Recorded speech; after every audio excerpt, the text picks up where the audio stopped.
கதிரவன் ஒளியாம் வேரினுள் பழுத்திடும் பலாப்பழ சுவையாம் ஊரினில் அருந்திடும் ஊரணி நீராம் கூரிடின் இனிக்கும் தாய்மொழி தமிழாம். என் தாய்மொழி தமிழை வணங்கி இந்த பயிற்சிக்கு வந்திருக்கக்கூடிய அனைத்து நண்பர்களுக்கும் பயிற்சியாளர்களுக்கும் என்னுடைய வணக்கத்தை தெரிவித்துக் கொள்கிறேன். பொழுத போக்கிக்கிட்டே இருந்தா உருப்பட முடியாது தம்பி அப்படின்ற வார்த்தையை நம்ம நிறைய பேர்கிட்ட கேள்விப்பட்டிருப்போம். அடிக்கடி அந்த வார்த்தைகள் நம் காதில் விழுந்துகிட்டே இருக்கும். ஆனா பொழுது போக்கிக் கொண்டே இருந்தா நம்முடைய வாழ்க்கையில் ஒரு நிலையில் இருந்து இன்னொரு நிலைக்கு எட்டுவது சிரமம்தான். ஆனால் பொழுதுபோக்கே இல்லை என்றால் வாழ்க்கையில் சுவை இருக்குமா? நிச்சயம் இருக்காது.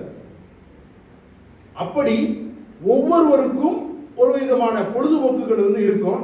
எனக்கு மிகவும் பிடித்த பொழுதுபோக்கு, நான் என்னுடைய வாழ்க்கையில் பயன்படுத்துகின்ற பொழுதுபோக்கு திரை இசை பாடல்களை விரும்பி கேட்பது, ரசித்து கேட்பது. அது கேட்கிறது மட்டுமல்ல, அதோட சேர்ந்து பாடுவது.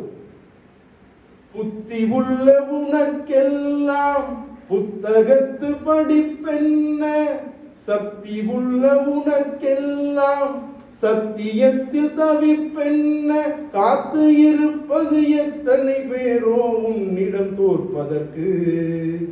ஓம் சாந்தி ஓம்.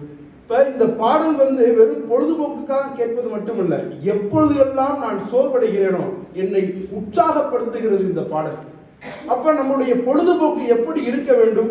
பொழுதுபோக்கு என்பது நம்மை மகிழ்விப்பதற்கு மட்டுமல்ல, எப்பொழுதெல்லாம் நாம் சோர்வடைகிறோமோ, எப்பொழுதெல்லாம் மன அழுத்தங்களில் தவிக்கிறோமோ அதை ஈடு செய்வதற்கு நம்முடைய பொழுதுபோக்கு நிச்சயம் உதவ வேண்டும்.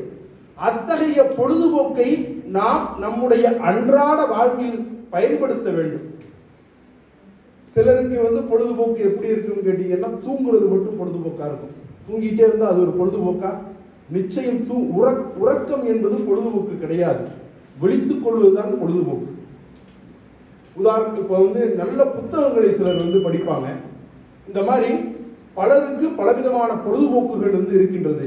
நிச்சயம் நாமும் வாழ்வில் மேம்படைய நமக்கு ஆரோக்கியமான பொழுதுபோக்குகளை தேர்ந்தெடுத்துக் கொண்டு முன்னேறுவோம். நன்றி, வணக்கம்.